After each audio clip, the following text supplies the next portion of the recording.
Muita gente perguntou como que a gente deve lidar com essas pessoas que têm dificuldade de assimilar o Concílio Vaticano II e até mesmo de assimilar a ideia de obediência à igreja, né? Eu acho que essa seria não tão técnica, né? Um pouco mais afetiva, mas como que a gente lida, né, nesse tempo de hoje em dia com essas pessoas e como a gente pode agir com caridade com elas? Olha, então, eu costumo dizer que é, dentro da igreja existe um ambiente protestante, no sentido de protestantizar, né? Então, uns protestam para a direita e os outros protestam para a esquerda, mas é o mesmo movimento do pêndulo, né? Eu costumo dizer outra coisa, que hoje em dia é muito difícil ser católico, ou seja, é muito difícil manter os pés no chão e a cabeça em cima do ombro. Porque o pêndulo está o tempo todo oscilando para a direita e para a esquerda. Então você tem um protestantismo dentro da igreja, no sentido, uns protestam para a direita e os outros protestam para a esquerda. Mas a igreja católica não é nem direita nem esquerda, é católica, né? É a doutrina de sempre, é a doutrina de nosso Senhor Jesus Cristo, é a moral de nosso Senhor Jesus Cristo, é a disciplina que vai se configurando através dos seus pastores, dos pastores da igreja. Hoje é o domingo do bom pastor. Então, assim, a primeira coisa é entender que existe esse movimento na igreja, esse movimento pendular de direita e de esquerda, que é uma espécie de protestantismo, seja para a direita ou seja para a esquerda. E que é muito difícil ser católico, ou seja, manter os pés no chão e a cabeça em cima do pescoço. Aquilo que Chesterton falava, né, que haverá um momento que nós vamos ter que provar que a grama é verde, nós podemos adaptar hoje ao catolicismo atual, né?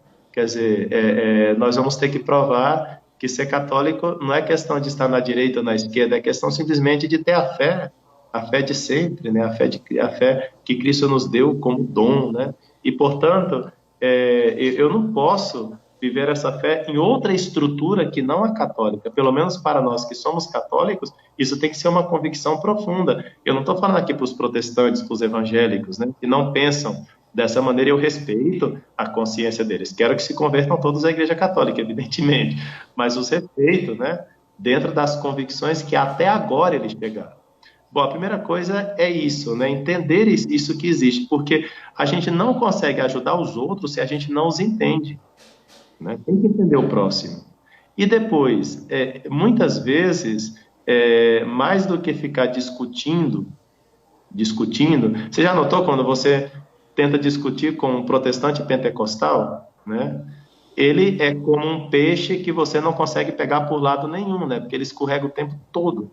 Aí fala, porque vocês católicos são idólatras, as imagens, tá? Você explica sobre as imagens. Quando você está quase concluindo sobre a imagem, ele fala, não, mas vocês também adoram Maria. Aí vai para Maria, né? Aí quando você está quase provando Maria, aí ele já vai para o purgatório, né? Aí você tem que falar, ó, para.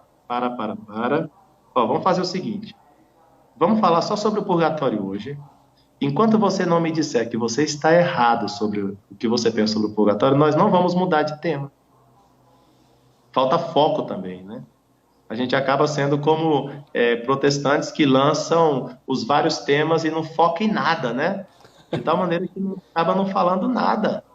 Então, isso daí é importante. Se você quer ter uma discussão séria, pede para essa pessoa não perder o foco, se manter num único tema e, principalissimamente, acima de tudo, a caridade, né? A caridade.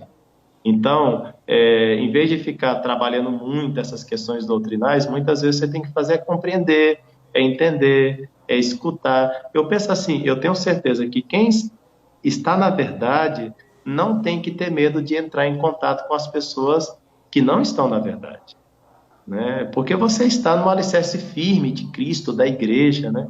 Então, por isso vocês observam, todo mundo se junta para atacar a igreja católica, e a gente tem que continuar sorrindo, né? A gente sempre fez isso, né?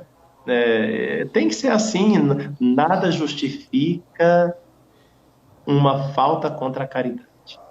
Então, assim, entender mesmo as pessoas, né? A pessoa não aceita o Papa agora, não aceita o concílio, não aceita não sei o quê. Tá, você não vai conseguir convencê-la da noite para o dia de tudo isso, né?